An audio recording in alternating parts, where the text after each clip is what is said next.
بسم اللہ الحمدللہ والصلاة والسلام علی رسول اللہ السلام علیکم ورحمۃ اللہ وبرکاتہ۔ رمضان کی آمد مرحبا، قسط نمبر 10، حدیث سلمان اور مسائل رمضان۔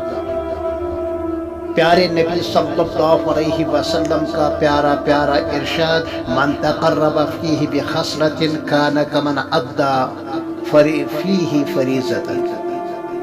جو شخص رمضان کی رات یا دن میں کبھی بھی کوئی نفلی کام انجام دے، مثلا نفلی نماز پڑھے، نفلی خیر خیرات کرے، تو اس کو اس نفلی عمل پر غیر رمضان میں فرض ادا کرنے کے برابر اجر و ثواب ملے گا۔ اللہ اکبر کبیرہ۔ مسئلہ نمبر 5، نفلی عبادات میں انسان کو اختیار ہے، اگر کرے تو اجر و ثواب ہے، نہیں کرے گا تو کوئی گناہ نہیں ہے۔ مثلا نماز تہجد ہے، اشراق ہے، چاشت ہے، صلاۃ و تسبیح ہے، نماز اوابین ہے۔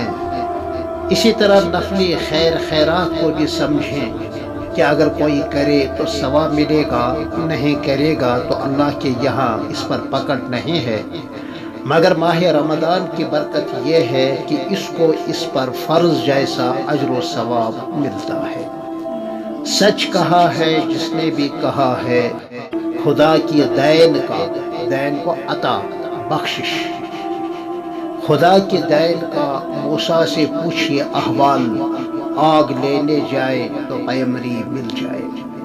حضرات فقہاء اسلام یعنی علماء کرام رحمہم اللہ کے یہاں یہ تفصیل ملتی ہے کہ فرائض اور واجبات کے علاوہ جو نمازی ہوں، چاہے وہ از قبیل سنن مؤکدہ ہی کیوں نہ ہو، مثلا فجر کی 2 رکعت سنت مؤکدہ ہے، ظہر کی پہلے 4 پھر 2 رکعت سنت مؤکدہ ہیں، مغرب کی 2 اور عشاء کی 2 عشاء کی 2 رکعت سنت مؤکدہ ہے، مگر علماء اسلام نے ان کو نوافل میں شمار کیا ہے، حالانکہ ان کے پڑھنے کی بہت ہی زیادہ تاکید کی گئی ہے اور بلا عذر چھوڑنے کی قطعاً اجازت نہیں ہے۔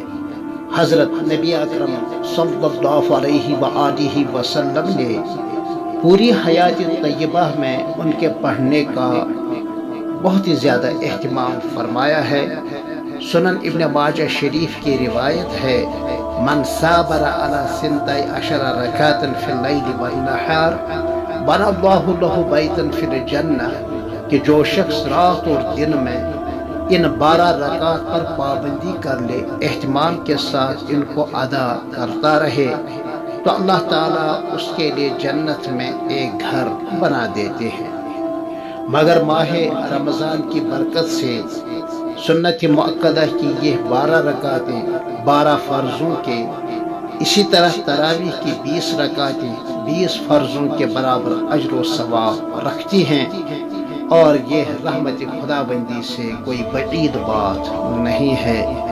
ان رحمتی سبقت غضبی، میری رحمت میری غضب سے بہت آگے ہے، لہذا ہم فرائض و واجبات کے علاوہ ماہ رمضان میں خوب سنن مؤکدہ کا اہتمام کرتے رہیں۔